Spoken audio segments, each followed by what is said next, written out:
Hace exactamente una semana estábamos todos conmovidos luego de haber presenciado el espectáculo televisivo de la noche anterior.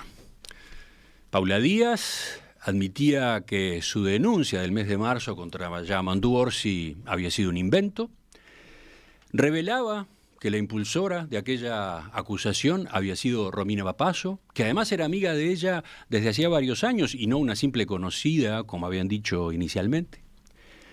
Agregaba que Romina además la había preparado y aconsejado sobre cómo debía proceder y qué debía decir en su escrito ante la policía, y no sabía justificar por qué había aceptado jugar ese papel, salvo una vaga referencia a la ilusión de ser famosa y aparecer en los medios.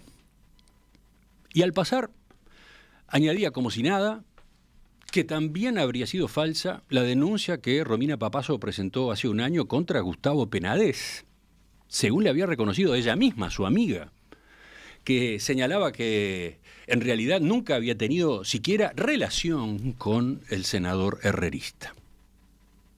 O sea, estábamos ante una especie de bomba atómica.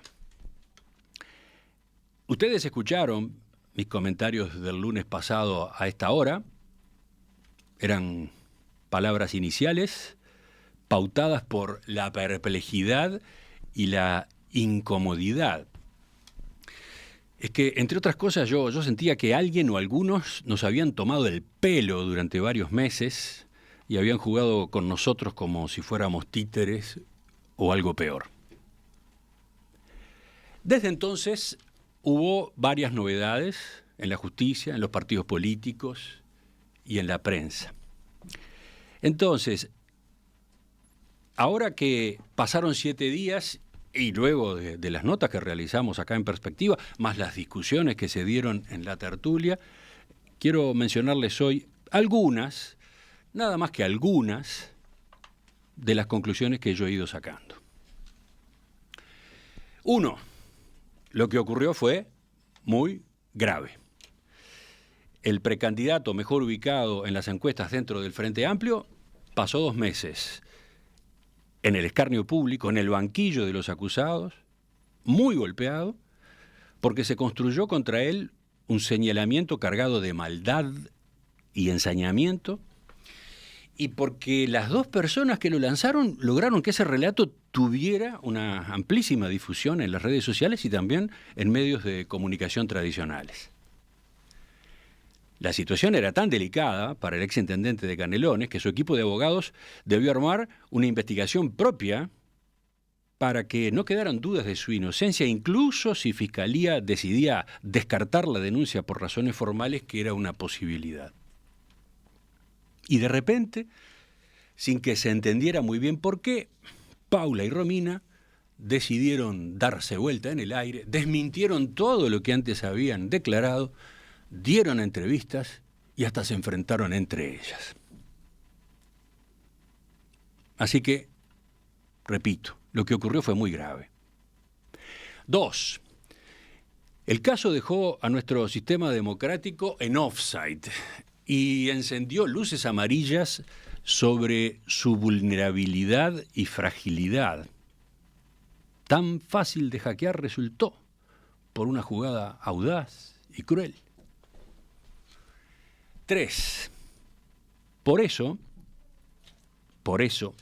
lo que acaba de pasar debería interpelar a la sociedad uruguaya y provocar reflexiones profundas a varias bandas. Yo voy a mencionar 3.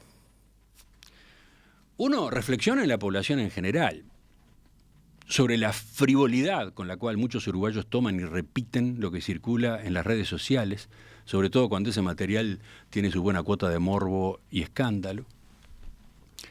Reflexión en la dirigencia política, donde hubo de todo en cuanto a reacciones, varias reacciones como las que correspondía, o sea, de condena firme y de solidaridad con la víctima de esta operación, pero también otras reacciones en las que se percibió falta de empatía con Orsi y hasta aprovechamiento de la situación. El Partido Nacional expulsó de manera fulminante a Romina Papazo el lunes, eso estuvo muy bien, aunque todo indica que esa medida debió haberse tomado hace meses, cuando iban apareciendo una tras otra varias señales inquietantes sobre la conducta de esa militante. Y dentro de la oposición, aunque no fue la nota dominante, hubo voces que salieron a sugerir o directamente atribuir la denuncia falsa contra Orsi a determinados sectores del oficialismo. Y también creo que hace falta reflexión en un tercer plano, el de los medios de comunicación, donde suelen propagarse algunos de esos contenidos que circulan en las redes, en particular una denuncia de esta calaña. Tal vez un hecho como este no se pudiera ignorar, no se deba ignorar en la prensa, la radio, una web o la televisión. Aceptemos eso. La pregunta es, ¿hasta dónde debe llegar el abordaje periodístico? ¿En qué medida los comunicadores y periodistas tenemos presente aquel principio elemental de que toda persona es inocente hasta que se demuestre lo contrario? ¿Cuán conscientes somos del riesgo de estar siendo manipulados y del daño que podemos provocar volanteando una infamia? Pero más, ¿cuánto nos dejamos obnubilar por personajes espectaculares? ¿En qué medida cedemos a la tentación del rating o sus equivalentes en estos tiempos de redes sociales, o sea, los clics y los me gusta? Todo eso hay que pensar en los medios de comunicación. Nosotros acá, en Perspectiva, fuimos sobrios y medidos en el seguimiento de la denuncia a Orsi desde que estalló.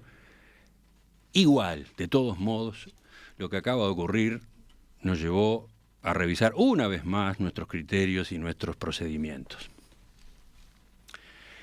Pero sigo, voy a un cuarto punto de reflexión. Paula Díaz, quien presentó y firmó el 13 de marzo la denuncia falsa ante la policía, aceptó este martes en el juzgado su culpabilidad en los delitos de asociación para delinquir, calumnia y simulación de delito, y en un proceso abreviado fue condenada a 20 meses de libertad a prueba. Yo coincido con quienes opinan que la sacó baratísima. ¿Por qué? Y uno, por la mancha terrible que lanzó sobre Orsi, a quien no solo lo golpeó políticamente durante algunas semanas, sino que además lo hirió en su honor, y sobre quien probablemente llegó a sembrar dudas y angustias entre algunos de sus familiares y amigos. Sí. Una difamación tan cuidadosamente guionada como la que se estampó en aquella denuncia policial, por más que después se confiese que fue inventada, siempre alguna sombra deja. Pero además, creo que la sacó barata, que debió haber tenido un castigo mayor, porque lo que hizo implicó una burla y una fisura en un proceso electoral, una instancia fundamental del funcionamiento del sistema democrático. Y por último, por la distracción de esfuerzos a que llevó a la Fiscalía y a la Justicia, que tienen tantos asuntos importantes y graves para abordar y, al mismo tiempo, muy escasos recursos para trabajar. 5. Dejo al margen, porque es otro tema, el daño que estas dos mujeres trans le hicieron al colectivo LGTB, que arrastra enormes problemas de discriminación y prejuicios y que ahora quedó expuesto ante la opinión pública a través de dos de sus peores representantes. 6. Volviendo a la condena a Paula Díaz, ahora sí hablando de nuevo de la blandura, ¿cómo se explica esa sentencia? ¿Cómo se explica esta blandura de la que termina beneficiándose en la justicia? Tenemos acá una consecuencia negativa del nuevo Código del Proceso Penal que permite este tipo de acuerdos entre el juez y el delincuente. Me parece que esta es otra de las preguntas que queda abierta. 7. Afortunadamente, con Romina Papazo no se llegó a un acuerdo de ese estilo como el que sí hubo con Paula. A instancias de la fiscal, a ella, que fue instigadora de la denuncia falsa y además tenía antecedentes penales, se la formalizó por los mismos delitos que a su amiga y se le dispuso prisión domiciliaria por 90 días con tobillera mientras se continúa con la investigación. 8. Digo eso que dije afortunadamente con Romina Papazo no se llegó a un acuerdo de ese estilo por un par de razones. Porque espero que, llegado el momento de la sentencia, recaiga sobre ella una pena más severa que la de Paula, y porque de este modo, quedando abierto el proceso, la fiscal puede seguir investigando qué más hay detrás de estos dos personajes. 9. A mí me cuesta creer que Paula y Romina hayan estado solas en esa operación, y no soy el único que piensa así luego de haberlas escuchado y haber conocido lo que dijeron en Fiscalía y en la Justicia de Ciudad de la Costa. Me alegro de que esto no se haya liquidado con la confesión de ellas dos y su pedido de disculpas a Orsi, un pedido que por otra parte tiene credibilidad cero. Me alegro que no haya quedado ahí.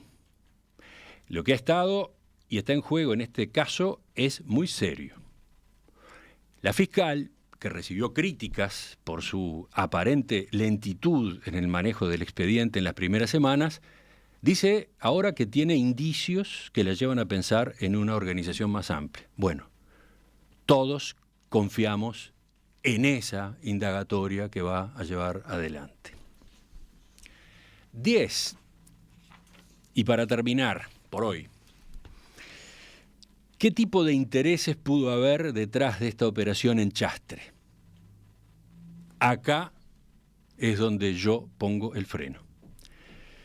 Yo estoy muy preocupado con algunas de las posibilidades que aparecen sobre la mesa, sobre todo quizás con las menos obvias. Pero no voy a mencionar ninguna especulación. Creo que otra de las lecciones de esta experiencia tan dolorosa por la que acabamos de pasar es el llamado a la máxima responsabilidad a la hora de manejar hipótesis, sospechas y señalamientos. Ese principio, claro, no tiene nada de nuevo, es elemental y hasta podría tildarse de obvio, pero en estas épocas de vértigo, superficialidad, redes sociales y fake news, resulta imperioso rescatarlo, destacarlo y cumplir con él a rajatabla. Hay que ser muy cauto y respetuoso a la hora de indicar con el dedo o de sembrar sospechas sobre personas o instituciones. Y esta apelación nos abarca a todos. Los dirigentes políticos, los referentes, los comunicadores, los periodistas y también el ciudadano común y corriente. No se puede responder a un escrache con otro escrache. Por más bronca que tengamos, hay que respirar hondo. ¿Quién nos apura? Esperemos a que estén sobre la mesa las pruebas. No nos conformemos con teorías no suficientemente sustentadas, por más gancheras que sean o por más que luzcan favorables a nuestros intereses. Seamos serios.